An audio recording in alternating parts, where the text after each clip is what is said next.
Hello बच्चों, मैं अमतेश श्रीवास्तव स्वागत करता हूं आप सभी का हमारे YouTube channel trust in excellence पर। 12वीं फिजिक्स का तीसरा अध्याय चल रहा है, जिसमें हमने वैद्युत सेल तक के टॉपिक को क्लियर किया है।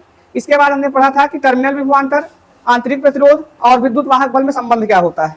इसके बाद आज की वीडियो जो है उसमें हम पढ़ेंगे सेलों का संयोजन। संयोजन दो प्रकार से आपको करना है, श्रेणी क्रम संयोजन और दूसरा समांतर क्रम संयोजन।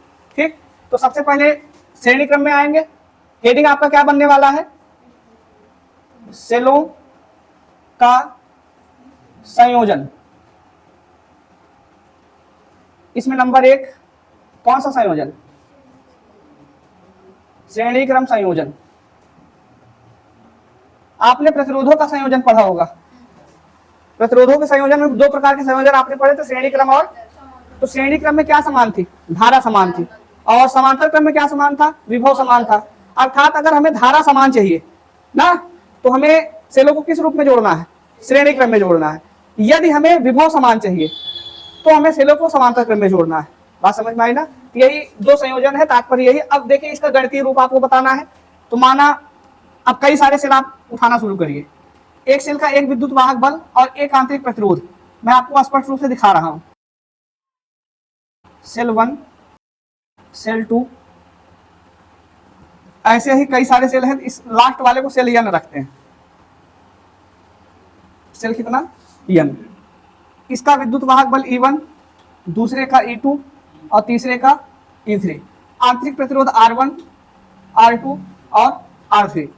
ये हमने इसको जोड़ दिया किस क्रम में? श्रेणी क्रम में। बाह्य प्रतिरोध R। ये हमने सेलों का संयोजन किया है। ठीक, सेलों के संयोजन में देखेंगे तो अब यहां से इसकी गणितीय व्याख्या जो है, सेम जैसे आपने प्रतिरोधों के संयोजन के लिए किया था वही सेम करना है। थोड़ा सा अंतर आता रहेगा, बाकी कोई दिक्कत नहीं है। जैसे आप E बराबर लिखना हो, कुल जितने E हैं सबको साथ में जोड़ेंगे। हम इसको लिख दें हिंदी में E कुल, या ET लिख सकते हैं, E टोटल। कुल विद्युत वाहक बल कितना होगा? कुल विद्युत वाहक बल होगा E1 plus E2 plus E3। कितने हैं? n तक है, तो प्लस करके डॉट डॉट डॉट लिख दें। प्लस कितना लिख दिया जाए? En लिख दिया जाए। जितने भी होंगे सबको साथ में जोड़ देंगे। अगर कुल आंतरिक प्रतिरोध की बात करें, कुल आंतरिक प्रतिरोध, आंतरिक प्रतिरोध को R कुल कह दे। श्रेणी क्रम में प्रतिरोध का संयोजन किस प्रकार से हुआ था? सीधा सीधा R1 plus R2 plus R3 ऐसे ऐसे जुड़ा था, सीधा सीधा।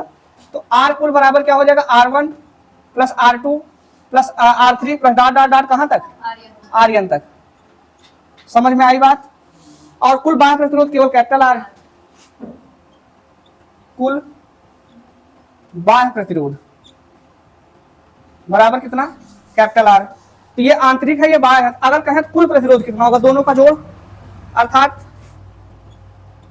कुल प्रतिरोध R कुल बराबर कैपिटल R मतलब बाह्य प्रतिरोध प्लस आंतरिक प्रतिरोध मतलब R1 plus R2 plus R3 plus dot dot dot plus कितना? Rn। ये कुल बाह्य प्रतिरोध है। ठीक है, अब अगर हमें फार्मूला पता, I बराबर क्या लिखते हैं? V अपॉन R लिखते हैं। V किसका काम करता है? वोल्टेज का। यहाँ पर वोल्टेज का काम कौन करेगा? विद्युत वाहक बल, क्योंकि हमें कुल वोल्टेज मतलब विद्युत वाहक बल। तो यहाँ पर कुल वोल्टेज की जगह E रखेंगे, तो इसका मतलब I बराबर आप E अपॉन R रख सकते हैं। बात समझ में आई ना? तब I बराबर, या अब करके लिख दें, अब I बराबर E कुल अपॉन कितना? R कुल। बात समझ में आई ना? तो I बराबर E कुल कितना है? E1 plus E2 plus E3 dot dot dot कहां तक? En तक। इसको ऐसे इसी रूप में लिखा, क्या है पूरा इस रूप में लिखे या ऐसे लिखे, बात तो एक ही है। तो E कुल को E कुल ही लिखे। जरूरत पड़ने पर, जैसे तीन सेल है, E1 plus E2 plus E3, 4 है, E1 plus E2 plus E3 plus E4 ना, जितने होंगे उतने जुड़ जाएंगे। बटे R कुल का मान कितना है? R capital R plus small r में देखिए R1 plus R2 plus R3, यही तो है। इसकी जगह मैं R कुल लिख सकता हूं, capital R plus small r कुल।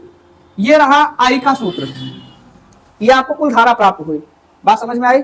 अगला, अगर यही सेल समान हो, जैसे सब में E1 E2 E3 का झंझट ही ना हो, यहां पर भी E हो, यहां पर भी E हो और यहां पर भी E हो, आंतरिक प्रतिरोध भी समान हो, R1 R2 R3 ना होकर R हो और R हो, तब क्या होगा?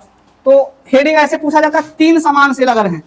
मैं छोटे शुरू करता हूं, 3 समान सेलों के लिए तीन समान सेलों के लिए आई बराबर कितना होगा, ई प्लस ई प्लस ई, कितने ई, 3 ई, मतलब लिख दिया जाए 3 ई, और बटे में आर प्लस कितने आर, आर प्लस आर, कितने आर, 3 आर।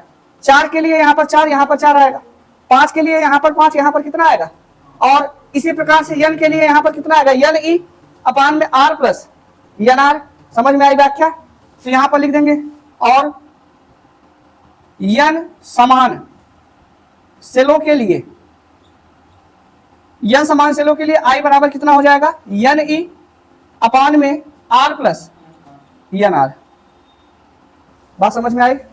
ये है सेलों का श्रेणी क्रम संयोजन। ठीक, अगर समझ में आया तो अब लिख लीजिए।